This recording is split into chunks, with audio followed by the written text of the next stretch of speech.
Woza sesibuyile Soccer Beat yethu. Hey exclusive blind bafethu. Umjaka lo, don't forget to subscribe. Faka u-subscribe lapho mfethu ushiye ne-comment. Mhlawumbe uzoba nombuzo mawuzwe into esizokhuluma naye. Lo muntu ngimphethe namhlanje bafethu. I dug him. Ngike ngaya esigodini bengiwuzamazama ngangena ngathi ngiyomlanda. OJ Mabizela is in the building. Ukhona? Uzokhuluma nathi. Siphethe sokhuluma ngombukazi obvious yena OJ. Ukuthi nama-advice anawo for iBafana Bafana. OJ masiqale nje kule ndaba kaMbukazi bathi he's as close kuwe as perfect kuwena, and ngiyambona naye indlela ayihambayo. I-career yakhe isuke from NDC wajumpa wangena kwi-Pirates, wajumpa next thing MLS, yabona. Lo mfana umbona kanjani wena from wena lapho ubheke khona? Ngibonge ithuba engilithola from kwi-Soccer Beat and bingelela nabantu abalalele. Ngizongena nje endabeni yakho-ke kaMbokazi. Umfana unethalente, umfana uzithobile, uyahlonipha, uyakhombisa nasegrawundini indlela aziphethe ngayo ngaphandle egrawundini iyakhombisa phakathi ukuthi umfana udiscipline, uzimisele.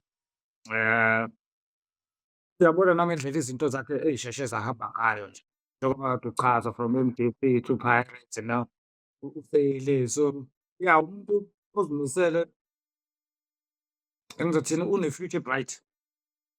Ngiyacabanga ukuthi okuzomsiza ukuzithoba kwakhe nokuhlonipha kwakhe nokuzimisela kwakhe. And manje ngiyayibona uthi wawunangakhi wena uhamba kwakho? 21? Yes, 21. Awuna 21. And manje lo mfana kukhulunywa ngaye ukuthi ubhilonga e-Europe, ubhilonga Premier League njengo-OJ.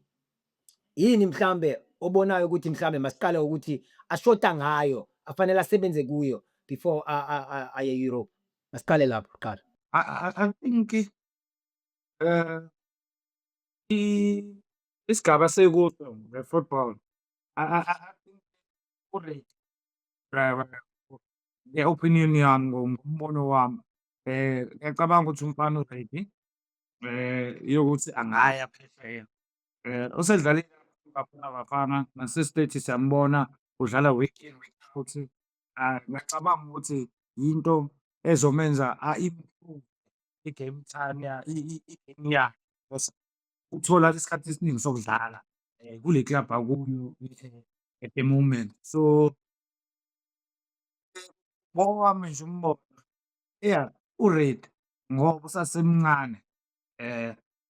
Isona vele isikhathi lesi sokuthi make mhlambe abroad, usheshe ukuyenze at a young age, so that uzokwazi ukuthi ukhulele khona and then ubambe i-momentum yakhona, and then everything-ke ukuya phambili izobe seyi-easy. Hhayi ngikuzwile mina ukuthi ubona ukuthi u-ready.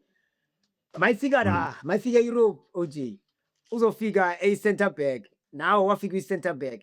Kukhulunywa njani Yes. e-Europe nawe? Mawutshela ukuthi yazini OJ sikuthanda i-centre back mara manje sokudlala kwi-DM, defensive midfield. Kwakhulunywa Yes. njani nawe ukuze baku-understand-ise ukuthi, ngoba I'm sure nawe wawucabanga ukuthi uzodlala centre back, next thing bakutshela ukuthi hhayi uzaba i-defensive midfield. Ngiyacabanga kumina ukuthi kuhlukile because kumina I've played as a midfielder beyond a highest level. For example, I've played before kuBafana Bafana as a midfielder. So kumina I had an experience nyana yokudlala esiswini at the highest level.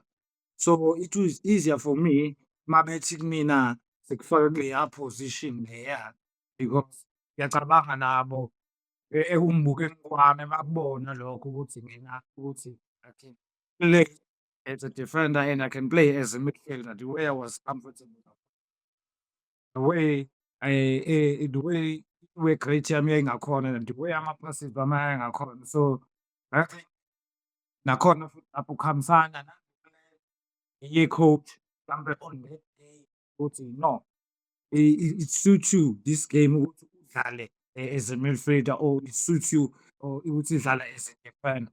So, uMbokazi, I've never seen uMbokazi adlala in the midfield before. So, I think ukuthi kungaba ngcono defender kuqala abe solid kuyona, then-ke so se-comfortable, then you can venture into i-midfield and see ukuthi kwenzakalani. But for now, I think it's better for him ukuthi ahlale kancane kwi-defensive yakhe, athi ukuyipolisha kancane, ibe strong, then qhubekele phambili. Wayishaya igoli. Yazi iSpurs i-team yami by the way. I-team yami iSpurs. So ngangithokoze blind. Wayishaya igoli kwasihlokoma i-stadium sonke OG. Kwasihlokoma i-stadium sonke. Wonke umuntu wakunqanywa. Leya nto yenzani kumfana omncane mawusizwa so ukuthi hayi manje wonke umuntu ukhala ngami ngoba that's what's happening kuMbokazi. uMbokazi kwi-all-star team naye manje uhamba nabo Messi. He was the most voted ahead of uMessi, ahead of uSon, amagama amakhulu yabona, and wathola ama-votes amaningi, so naye kukhalwa ngaye. So yini eyenzekayo kumfana omncane makusekhalwa so ngabantu?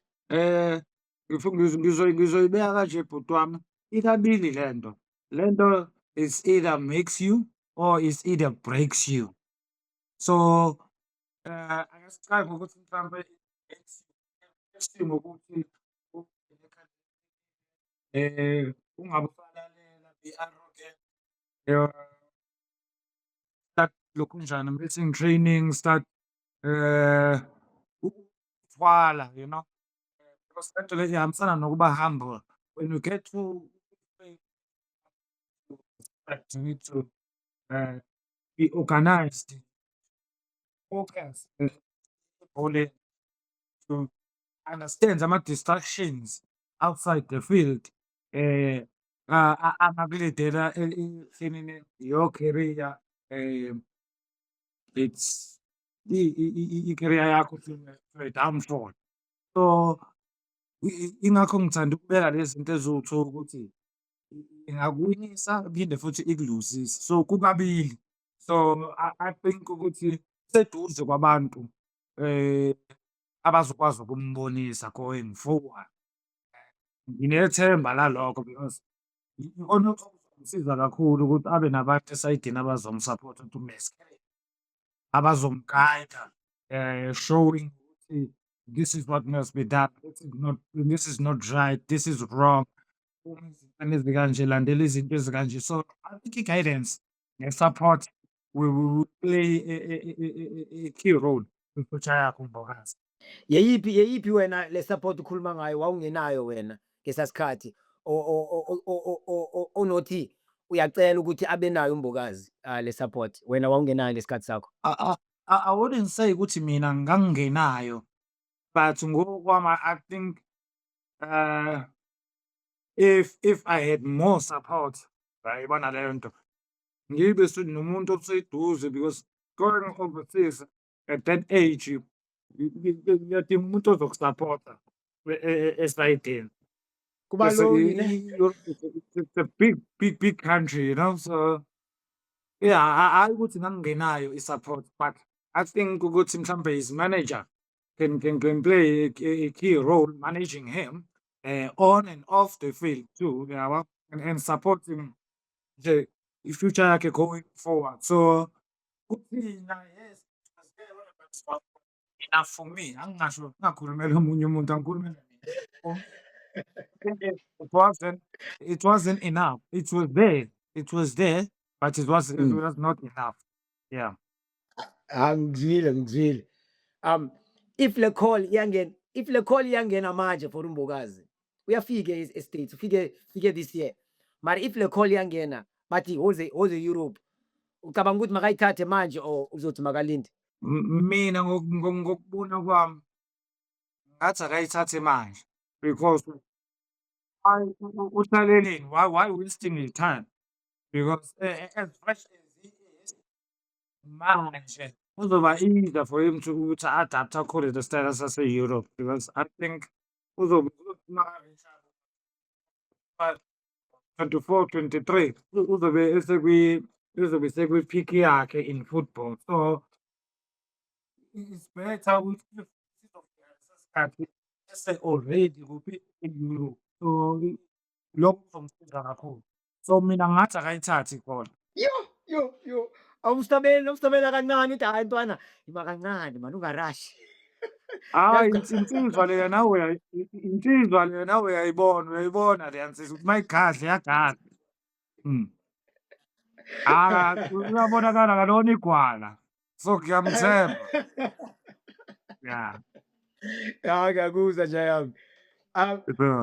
Manje seyikwesi stage akuso manje, ekwi-World Cup, yabona, and kukho amanye amarekhodi azawathola, kukho amanye amarekhodi azawathola.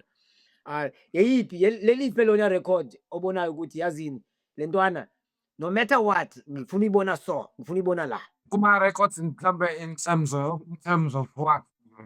If you Appearance mhlawumbe because wena no-Aaron angithi you've got the most appearances as ama-centre backs, yabona? Yes. Ama-legacy adlalwa nje, just lama-legacy amancane ukuthi naye abe nendawo yakhe ukuthi yazini there was once this kind of centre back eyayidlala kuBafana. I think isona sikhathi esi-right lesi asitholile-ke to showcase ukuthi uyakuthola ngempela konke lokho wena because isikhathi siyamvumela, i-age futhi iyamvumela ingakuyena. So stage isukuyena showcase.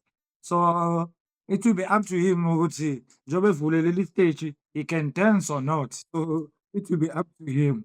But nje mina ngimfisela kukho konke is possible for him. Ukuthi anga-achieve anything that he wants because i-stage silaphayana, i-age ingakuyena. Ngathini, u-ready is perfect. U-ready nje for me. Soccer Beat Family, u-OJ akanasikhathi esiningi, ngikunike nje isikhathi esincane bafethu. Shaya ama-comments lana, shaya imibuzo,